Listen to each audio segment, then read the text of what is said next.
इस दिव्य गाथा में जहां महाकाल और उज्जैन की आभा आलोकित होती है,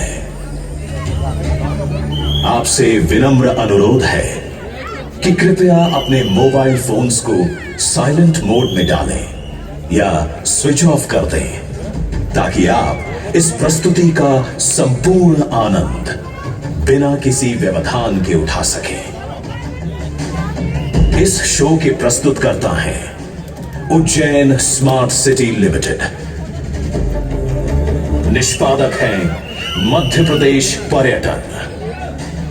तो प्रस्तुत है महाकाल की शक्ति, उज्जैन की भक्ति।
ब्रह्मांड की सबसे प्राचीनतम कहानियों में से आज हम वो कहानी सुनाएंगे जिसका सृजन पूरे ब्रह्मांड के सृजन से पहले हुआ।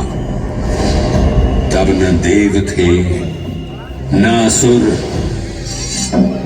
न जीव था, न जंतु, न जल था, न अग्नि, न वायु, न भूमि। समष्टि के शून्य में विराजती एक शक्ति, कालातीत और कालों के नियंता।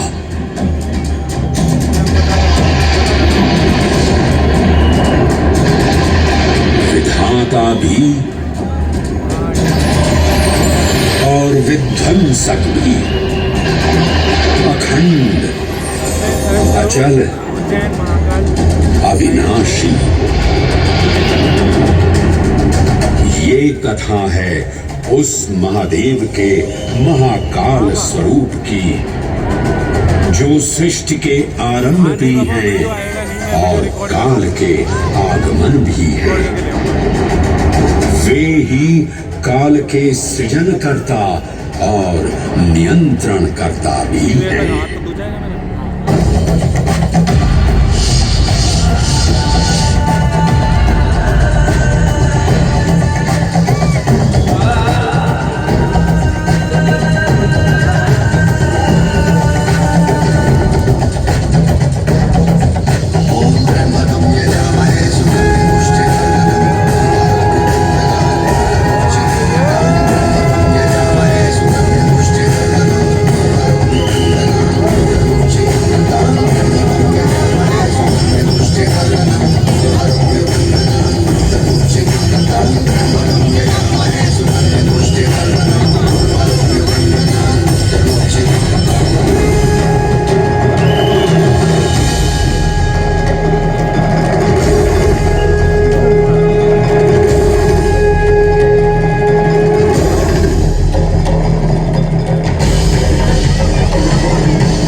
विराट विश्व का आकार धारण करने वाले महाकाल।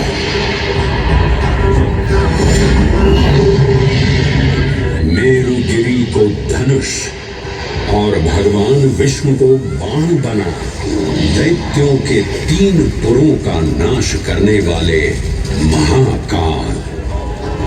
वो महाकाल जो तीनों लोकों में विद्यमान सभी शिवलिंगों में प्रधान है।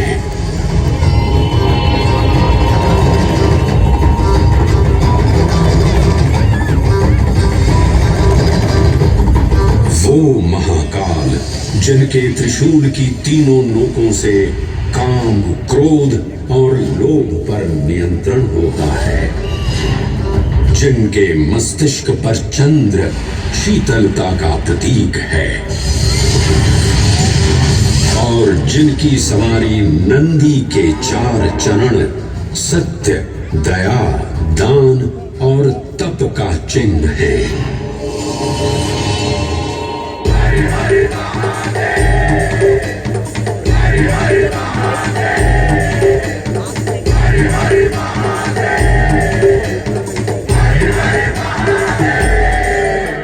न पुण्यं न पापं न सौख्यं न दुःखं न मन्त्रो न तीर्थं न वेदा न यज्ञः अहं भोजनं नैव भोज्यं न भोक्ता चिदानन्दरूपः शिवोऽहं शिवोऽहम्।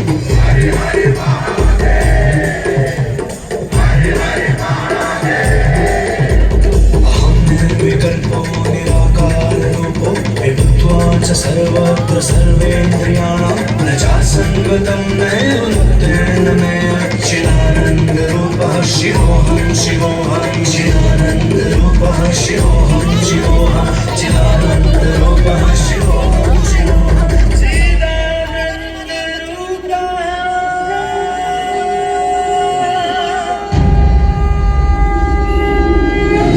वराह पुराण में कहा गया है, नाभिदेशे महाकालस्तन्नाम्ना तत्र वै हरः, अर्थात नाभिदेश उज्जैन में स्थित भगवान महाकालेश्वर तीनों लोकों में पूजनीय हैं।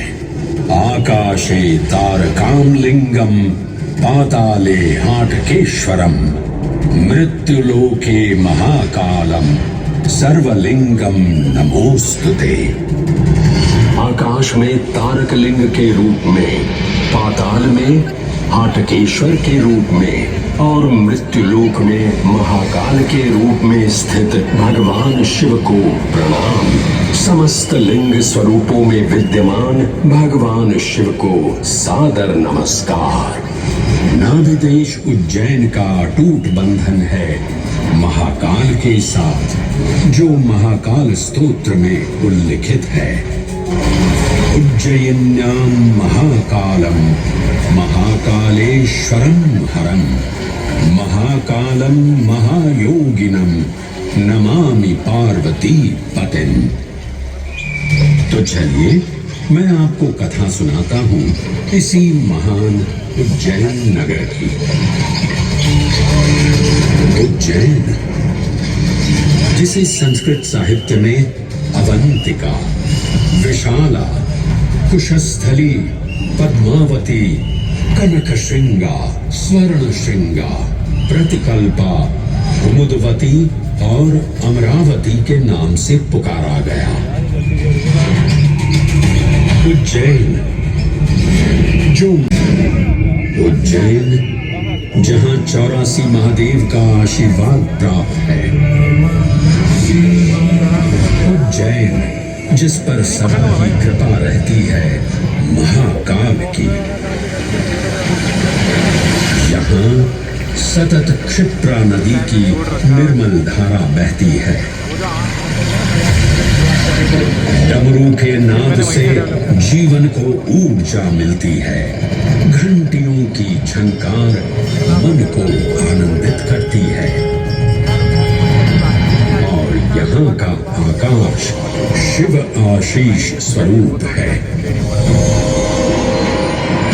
श्मशान ऊषर क्षेत्र पीठम तु मनमेव च पंचकत्र न लभ्यते महाकाल पुरंदते।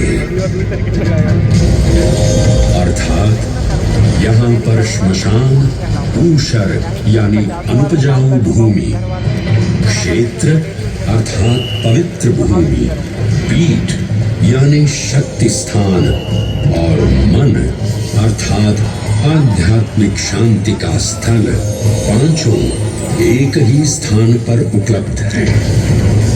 ये संयोग महाकाल की नगरी उज्जैन की महिमा को और गरिमामय बना देता है।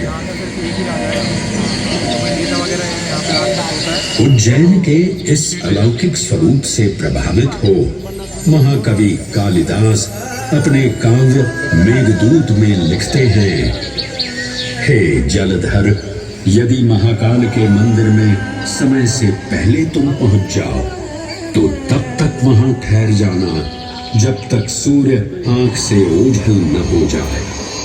शिव की संध्याकालीन आरती के समय नगाड़े जैसी मधुर ध्वनि करते हुए तुम्हें अपने धीर गंभीर गर्जनों का पूरा फल प्राप्त होगा। ये संध्या आरती जिसे कालिदास ने सराहा है अत्यंत महत्वपूर्ण है, क्योंकि ये वो प्रहर है जब सभी देवी देवता गंधर्व यहाँ उपस्थित होते हैं।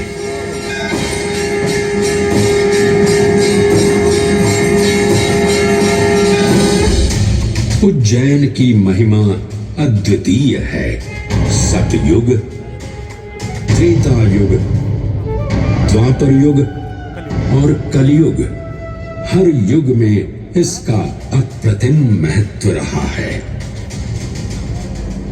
इस काल यात्रा में सबसे पहले आपको सतयुग के उस कालखंड में ले चलता हूं जहां देव और दानव एकत्रित हैं समुद्र मंथन करने के लिए। मन की आंखों से कल्पना कीजिए, भगवान विष्णु ने कुर्म का रूप ले मंदरांचल पर्वत को अपनी पीठ पर उठा रखा है। सागर से विकराल लहरें उठ रही हैं, मेघ भयानक गर्जना कर रहे हैं। देव और दानव वासुकी सर्प को नेति बना और मंदार पर्वत को मथनी बना सागर को मथ रहे हैं कि तभी जल का पाप कालकूट विष निकलता है और पूरी सृष्टि को अपने ताप से झुलसाने लगता है। इस भयावह स्थिति ने देवताओं और असुरों के बीच हाहाकार मचा दिया। ये कैसा अनर्थ है? लक्ष्य था अमृतत्व का, पर अब मृत्यु की विकराल छवि हमारी आंखों के समक्ष मंडरा रही है। इस भयंकर संकट से केवल वही उद्धारकर्ता मुक्ति दिला सकते हैं जो समस्त विश्व के परम संरक्षक हैं। तभी सब महादेव की शरण में जाते हैं और पुकार लगाते हैं, ओम नमो भगवते रुद्राय। और फिर तुष्टा महादेव भक्तों की गुहार सुनते हैं, कैलाश से उतरते हैं, विष को अपनी अंजुलि में भर अपने कंठ में धारण करते हैं।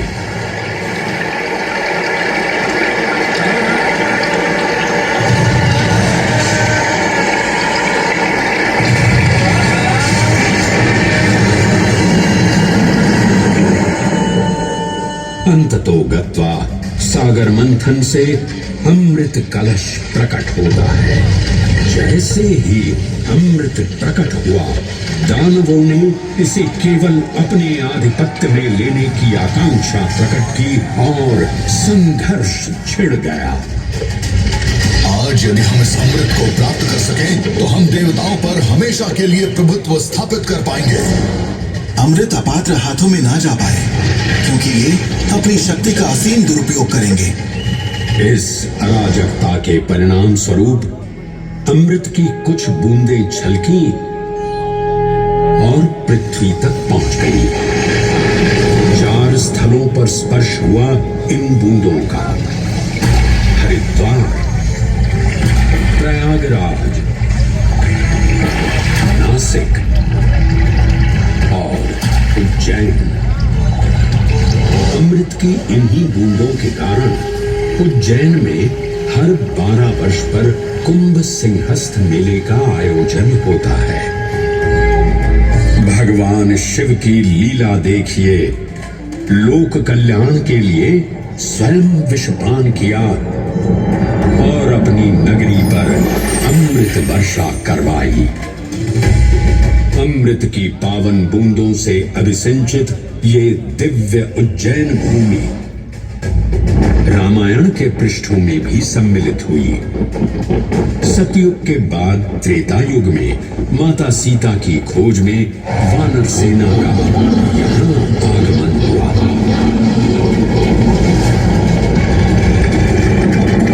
समय की इस यात्रा के माध्यम से अब प्रवेश करते हैं वाल्मीकि रामायण के किष्किंधा कांड में। वानर राजा सुग्रीव अपने यूथपतियों से सभी प्रमुख स्थानों पर जाने के लिए कहते हैं और उन्हें अवंती नगर यानी उज्जैन जाने का आदेश भी देते हैं।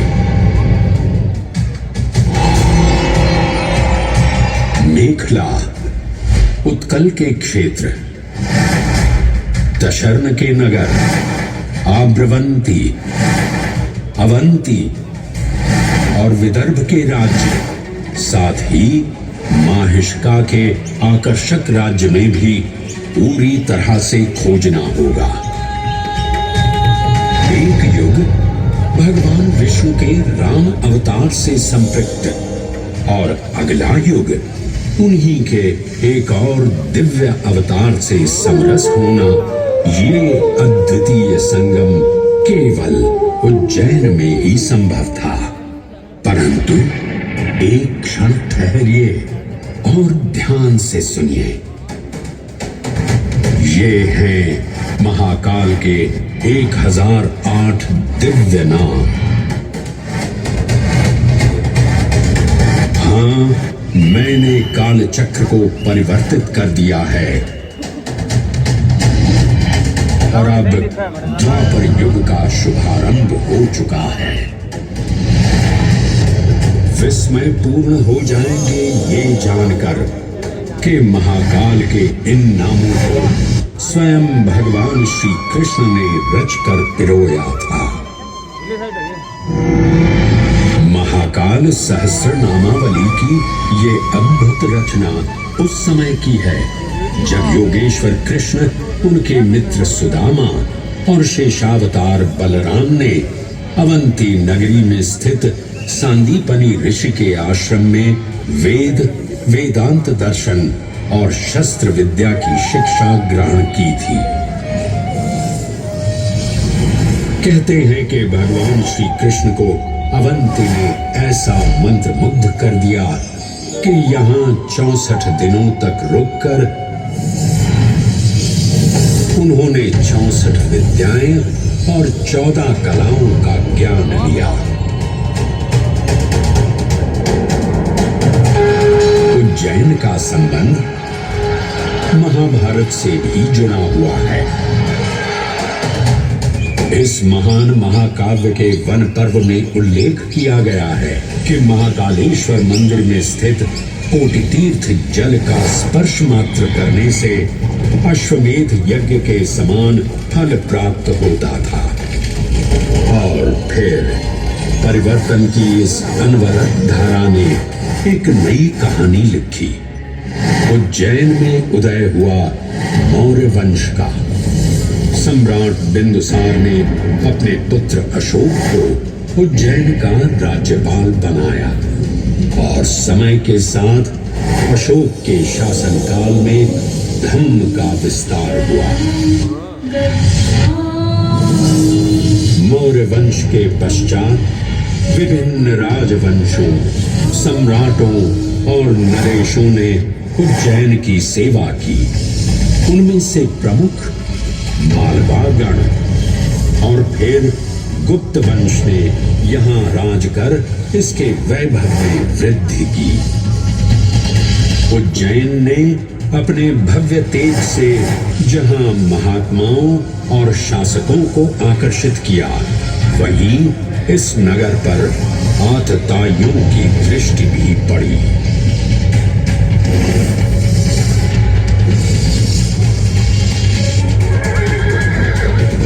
शक मध्य एशिया की खानाबदोश जनजाति थी, जिन्होंने उत्तर पश्चिमी और मध्य भारत के कुछ हिस्सों पर आक्रमण कर अपना शासन स्थापित किया। ईसा पूर्व प्रथम शताब्दी में जब भारत शकों के अत्याचार से त्रस्त था, तब उन शकों ने उज्जैन पर भी कब्जा कर लिया और फिर उज्जैन में उदय हुआ एक तेजस्वी योद्धा, महाराज विक्रमादित्य का। एक तरफ शकों का बल तो दूसरी तरफ विक्रमादित्य का अद्वितीय पराक्रम। विक्रमादित्य की तलवार महादेव के तीसरे नेत्र सी चमकी। प्रचंड युद्ध हुआ। महाकाल की कृपा से शूरवीरों ने शकों को परास्त किया और उज्जैन में गणतांत्रिक शासन स्थापित किया।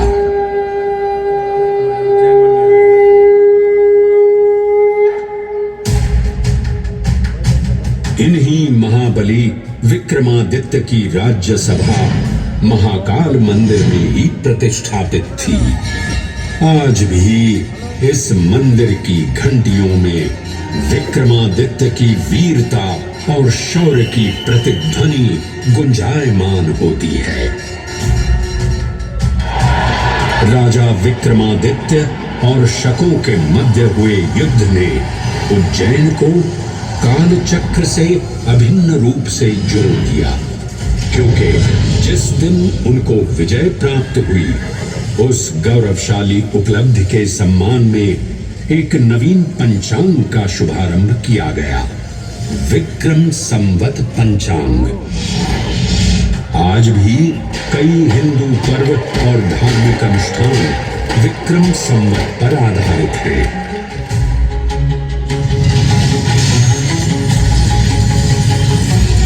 पृथ्वी की भौगोलिक कर्क रेखा इस पावन उज्जैन भूमि से होकर गुजरती है। लगभग 300 वर्ष पूर्व उज्जैन विश्व समय का प्रमुख संदर्भ बिंदु था। यही कारण है कि उज्जैन की वेदशाला में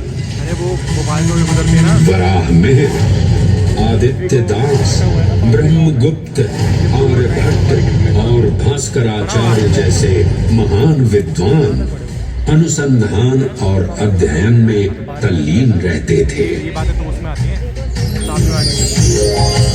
खगोल शास्त्र का केंद्र, महाकालेश्वर का आवास, जगत गुरु कृष्ण की नगरी, विक्रमादित्य का राज। जयति जय उज्जैनी, वैभवशालिनी नगरी उज्जैन।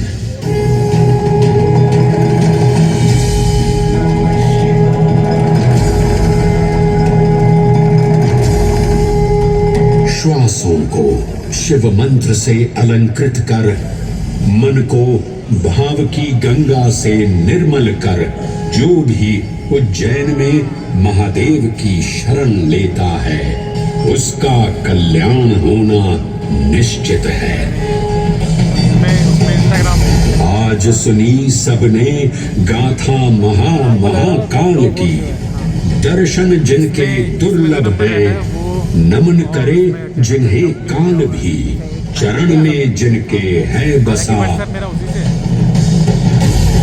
ये समस्त संसार कभी नहीं देखा होगा धरती पर ऐसा चमत्कार।